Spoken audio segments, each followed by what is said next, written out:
Hello, everyone, and welcome to Knife Review 3000. Today we've got the Spyderco Urban.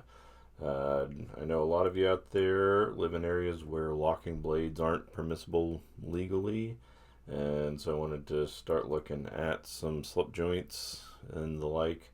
Um, where I live, locking blades are very legal, and so I really don't get into slip joints all that much, just from a safety aspect.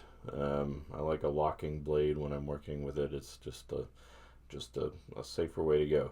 Um, so I just started shopping and thought, if I did have to get one, what would I get? So I'm a big Spyderco fan, so I figured start with Spyderco. This guy, the Urban, comes in at about 63 bucks. It's got about a 2.56 inch Bowler N690 blade, and a full flat grind on there, so it's very slicey. It's a perfect metal for this. Not super expensive, um, but something that holds up well to light duty uses. It's not the toughest metal in the world, but it keeps an edge well. So won't be having to sharpen this too often. But so the whole thing is 2 ounces, so it's very lightweight. There are no scales in there, but there's very little wobble on that joint there. So it's pretty sturdy, nonetheless. Has the full back strap there, which of course enables the slip joint, the locking mechanism, if you want to call it that. Has a reversible wire pocket clip. Um, Feels really good in the hand. Actually, it's not very thick, but it's got enough girth that it kind of fills the palm there, and you've got some choils there to hold your fingers, and then some jimping on the back of the blade. So it's actually very comfortable.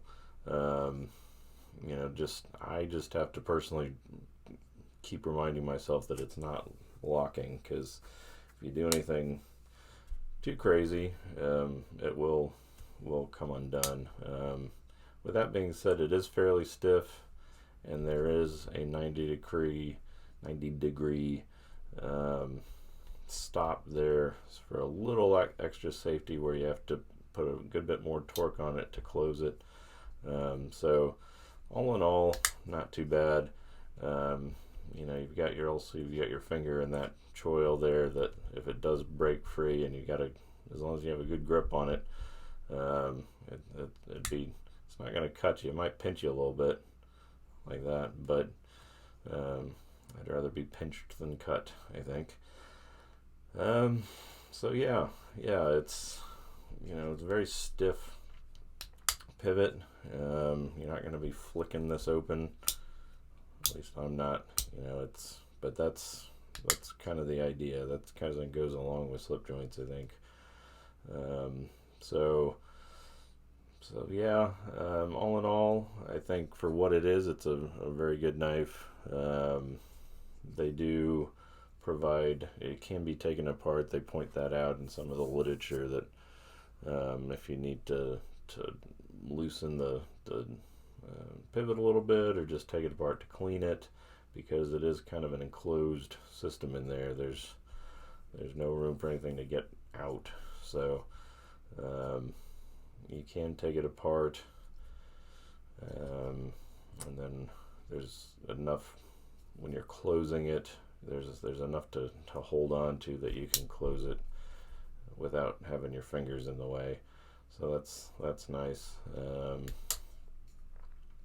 Comes out of Italy. They've done a really good job with, again, that high flat ground's very slicey. Not a real thick blade, but anything you'll be doing with this is kind of going to be kind of lighter duty stuff, hopefully. So you're not going to need a super thick blade or some crazy high-end steel. So 63 bucks is a pretty good deal, I think. If you take care of it, this should last a long time. they call it this, the locking ish mechanism, they call it the slip it. So there are a few in their line of slip its. So if you are in an area that you have to have this, then there are some options out there for you, including this one. So yeah, I think it's a good deal for what it is. The length in most places isn't going to be an issue. It's less than 3 inches, but you can still get all 4 fingers on there, and it's comfortable. You're not going to have any hot spots or anything. It actually feels really good. So yeah, that's kind of my take on the Spyderco Urban. If you have any questions, leave them below. If you haven't subscribed, please do. It'll help me out a lot. And y'all have a good afternoon. Thank you.